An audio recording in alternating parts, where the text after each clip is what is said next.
Hi, Tian. So we're going to finish reading this book, Yikes, Vikings. And this is a new series that we started called Canadian Flyer. And they go to places using a magical red sled. So they met up with Leif Erikson. That's who that is. And I showed you a picture yesterday. And then they go out in the woods because they're looking for their red sled because they saw Gunnar take it.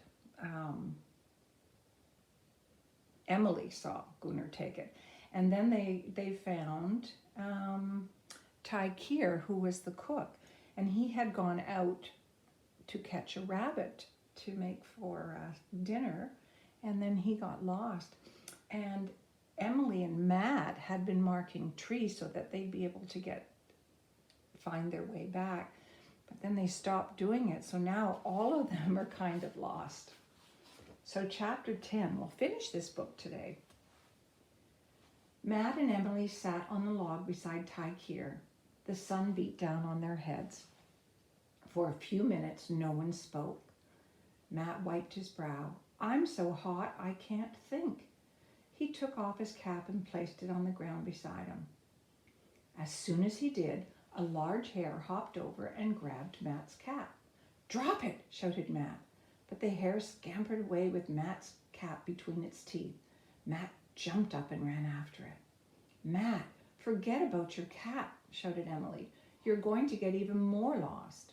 Emily, Ty Kier, hurry, yelled Matt. Emily and Ty Kier rushed toward Matt. He was standing in a small clearing and pointing. Oh, cried Ty Kier, I do not believe it. Those are grapevines. Ty Kier's eyes gleamed.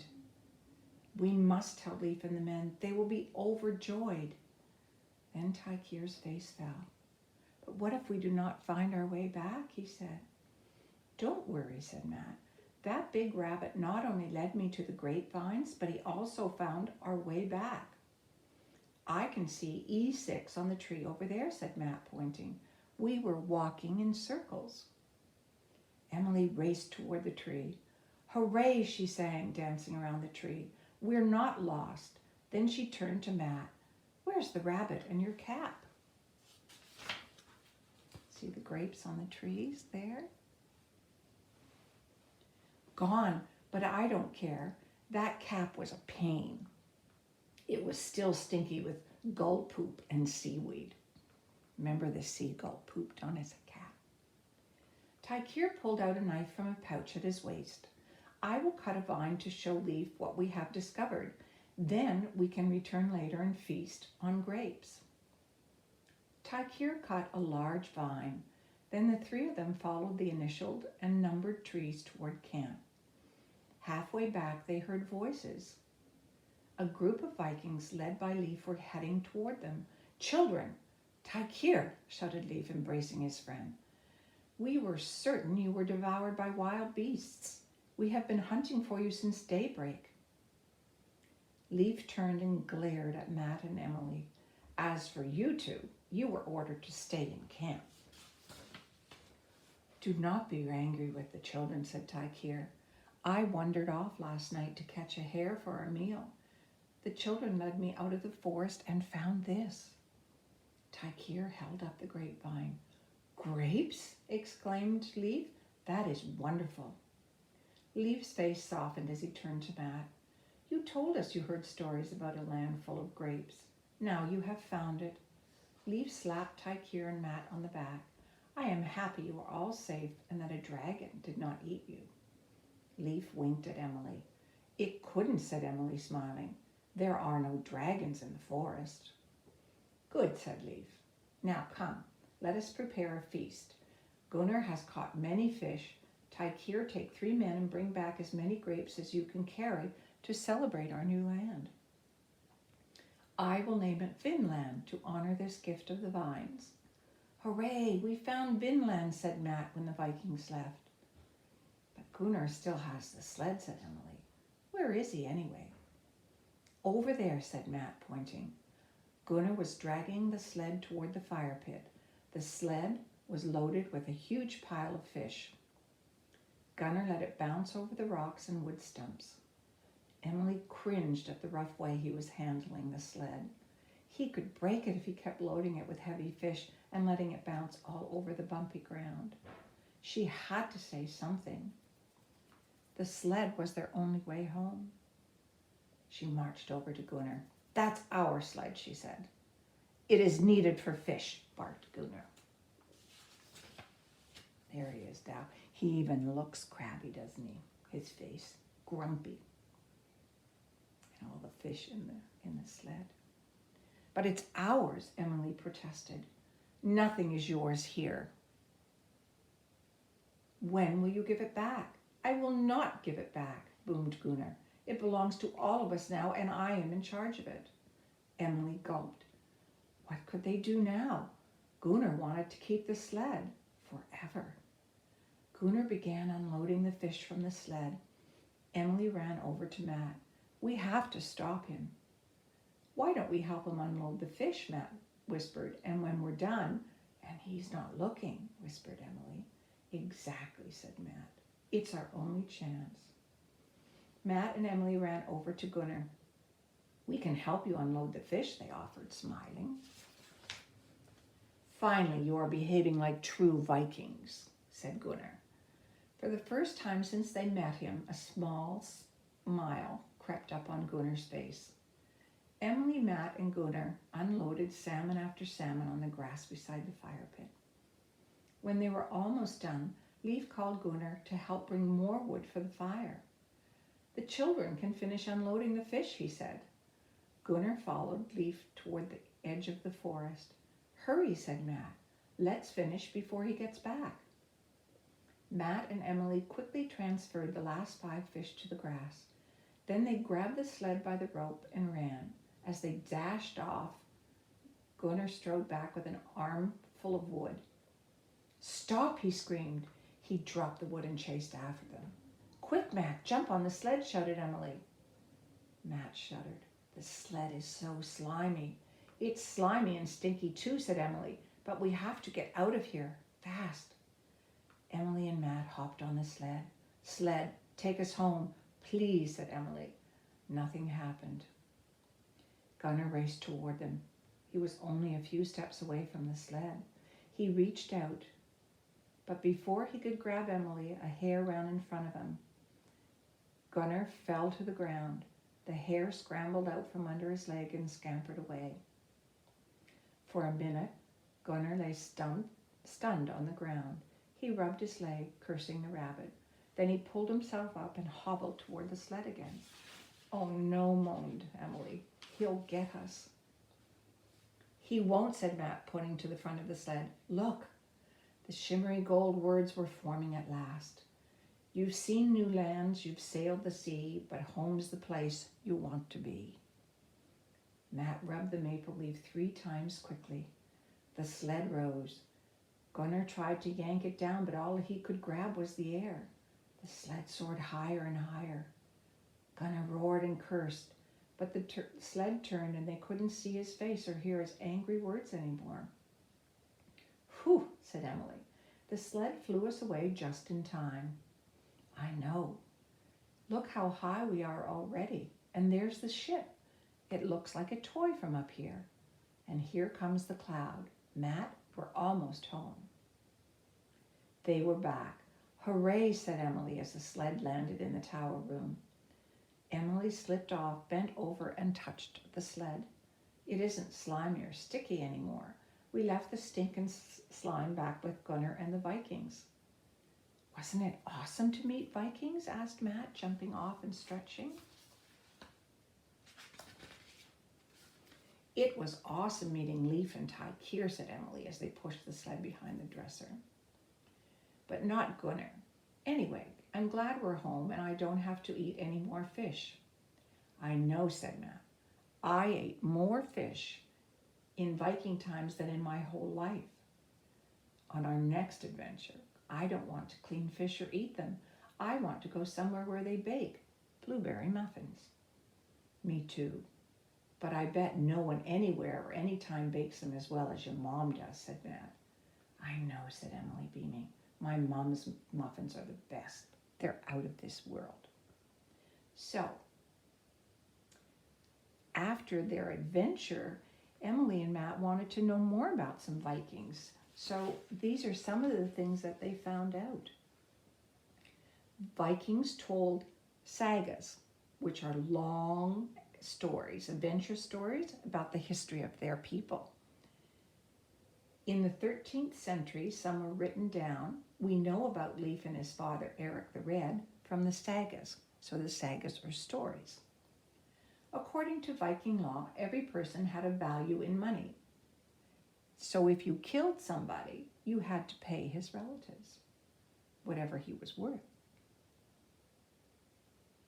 Vikings made skates from bone, skis from wood, and wooden sledges that were pulled by horses. Vikings didn't cook on board ship. They salted fish and bacon to preserve it for a long voyage. They also caught and ate seagulls or fresh fish. The word berserk comes from berserkers, wild Viking warriors who wore wolf skins, heads and all, and sometimes they even attacked their friends. So berserk is to go almost crazy. Vikings believed in a heaven called Valhalla. They thought in Valhalla you live forever, eat big feasts, and practice your battle skills. Vikings saw writing as a special skill. They wrote letters called runes, letters, which probably came from the Greek and Latin alphabets. Viking runes were carved into stone and wood. Vikings used runes to label and keep records of things they used in their homes. The crew on a Nor, and on all Viking ships, had to bail a lot of water. Usually children did the bailing. Viking names tell a story about their life and work. Some names, such as Eric Bloodaxe and Thorfinn Skullsplitter, tell us that these Vikings were vicious in battle. So this is runes. That's the letters. So Matt, which is M-A-T-T, and that's how you do it in runes. And Emily is like this.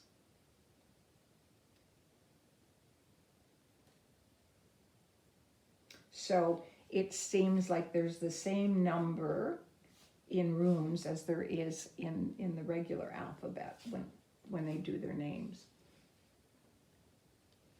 And this is how you do fish, and that's what it looks like in English, F-I-S-H. So it's similar.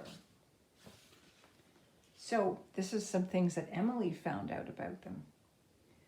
Viking ships were built to be fast, long, and narrow. They could be rowed by oars or sails.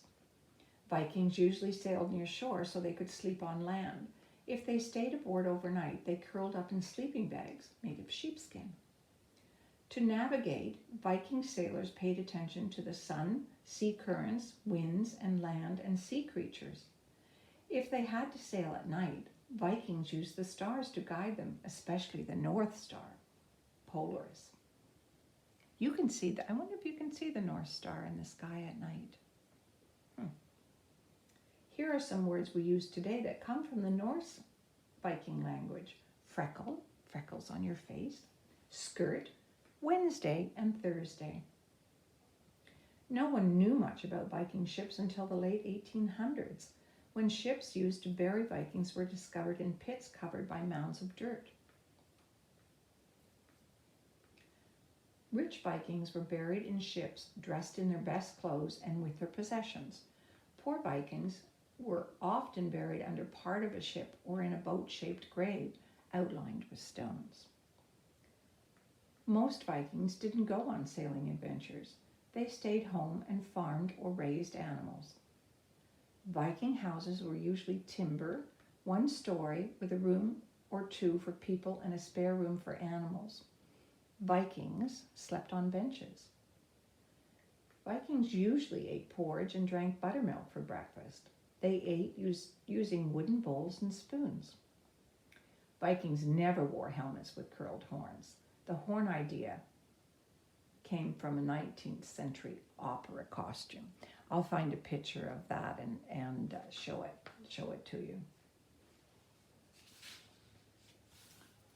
So now,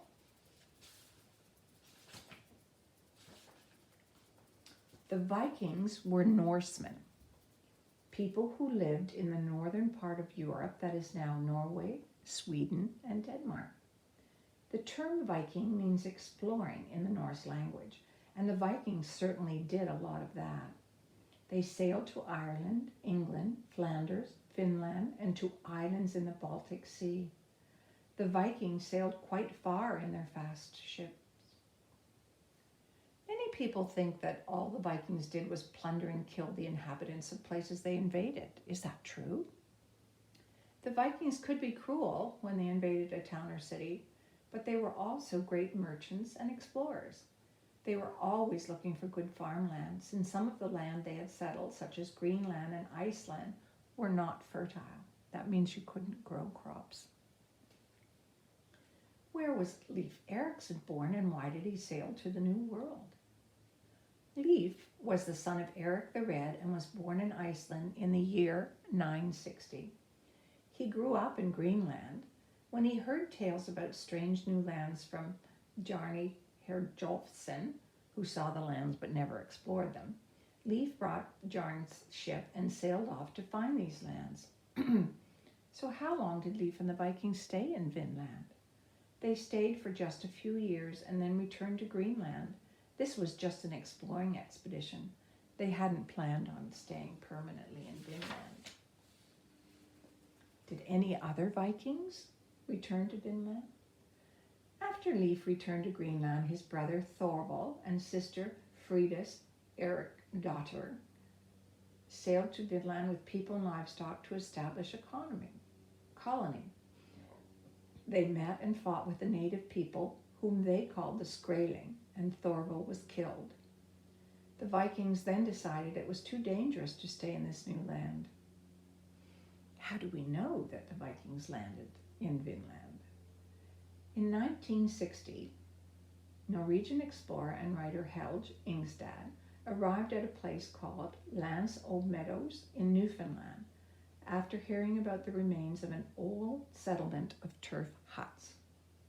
Helge and his wife Anne excavated the area and found numerous Viking artifacts. After careful study of the artifacts, they came to the conclusion that many of the events mentioned in the Viking sagas were true. Did Helge and Anne find grapevines in Newfoundland? No, grapes don't grow in that part of Newfoundland today, but Helge and Anne still believed that what they found was Leif's settlement. As for the absence of grapes, there are a few theories about that. One is that the climate was different in Leif's time when grapes might have grown. Another theory is that Leif was referring to a different kind of berry, not grapes.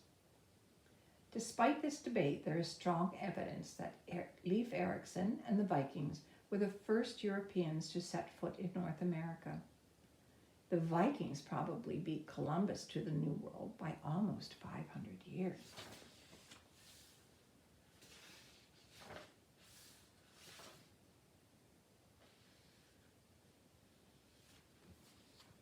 Okay, so that's the end of that book, Tian. And I think I'm going to show you a picture. I'll show you tomorrow a picture of when he talked about. A lot of times people thought Viking helmets had horns on the top, but they actually didn't. So the next book that we're going to read is this one, and it's SOS Titanic. And that was a famous ship that actually sunk. And a lot of the people that were on board drowned. So we'll start this one tomorrow. And these are written by Frida Wyszynski. That's her name. So we learned a lot about Vikings, didn't we? A lot of things I didn't know either. So tomorrow we'll start the next one about the Titanic. So I hope you have a good day and lots of fun with friends and family.